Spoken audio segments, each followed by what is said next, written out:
Imagine you've just climbed to the top of a mountain. You look down to gaze at the world stretching out before you. As you take in this endless expanse of fog and rocky terrain, you are filled with a sense of accomplishment, and yet you can't help but feel insignificant in the face of something this grand. This is the sublime, a concept that captured the imagination of the Romantic artists. In this video, we will be discussing how Caspar David Friedrich's painting, Wander Above the Sea of Fog, captures this complicated emotion and highlights one's place within the modern landscapes we now all face.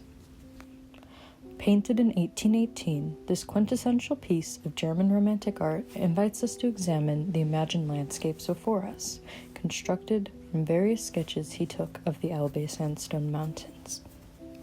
The composition of this piece is atypical for landscapes, instead choosing a portrait layout, which highlights the Rücken figure, or figure whose back faces the viewer, a characteristic he often used in many of his paintings. The man standing in contrapposto not only obstructs our view, but also serves as a focal point, directing our attention to join him in contemplation.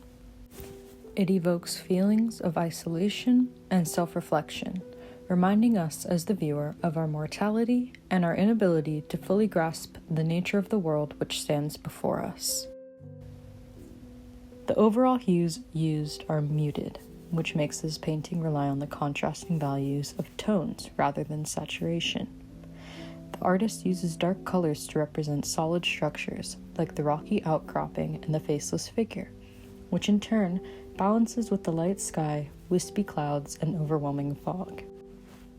This visually helps to distinguish between the solid and transient aspects of this piece, and provides an atmospheric perspective due to his skillful color gradation with the oil paints. We are visually lost in this expanse of the unknown and look towards this figure for direction. During the first half of the 19th century, we see Romanticism begin to thrive in Germany through landscape paintings, a movement which sought to combat the harmony, idealization, and rationality that took over during the 18th century. The representation of these German landscapes from Friedrich and his compatriots served as a nationalistic hope for spiritual and political unity after the Napoleonic invasions. This theme eventually became Caspar David Friedrich's downfall in the modern art canon.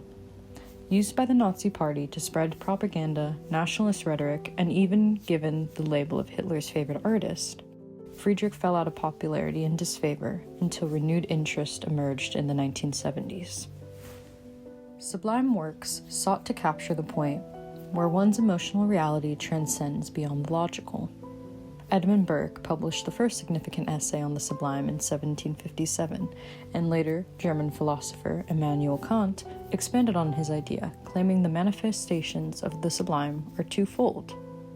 The first expression being logical sublime, or that which our mind is unable to comprehend, like the enormity of nature or other powerful forces. The second being kinetic sublime, or when humans' innate capacity for reason attempts to rationalize and understand the feelings the sublime inflicts and assert dominance over their experience. Kant spoke of a restlessness one experiences in the wake of these transcendental moments, which has the capacity to stir one's soul. In today's modern world, we experience this restlessness in the form of climate change, political instability, and the rise of artificial intelligence.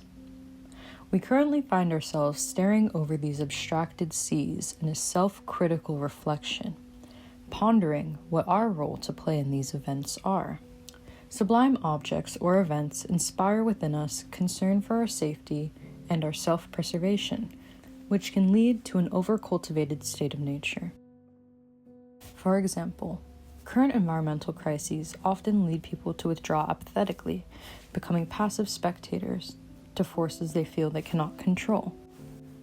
On the other hand, we are at a unique time in history when humans are striving to assert dominance over the unknown through the commoditization of artificial intelligence. It is argued that we should preserve these wild, disorganized, and unknown spaces both physically and psychologically, so that we can be faced with these moments of self-reflection. Like the central figure in Wanderer Above the Sea of Fog, ponders his current situation. We must stand at this transient point in history and learn how to blend both aspects of the sublime heading into our uncertain future. We must accept our part as humans in relation to a larger unquantifiable whole and our responsibility in shaping nature in a justified way, which serves humanity now and in the future. Wanderer Above the Sea of Fog goes beyond a visually striking painting. It serves as an invitation to reflect on our relationships with nature, the unknown, and ourselves.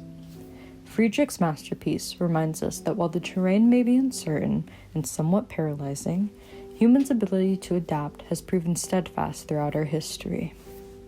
I leave you with a quote by environmental activist Joanna Macy, which ties these themes together. Active hope is waking up to the beauty of life on whose behalf we can act. We belong to this world. It is our duty to learn from and shape it, and be inspired by artists like Friedrich, whose reverence for nature is seen clearly translated through their artworks.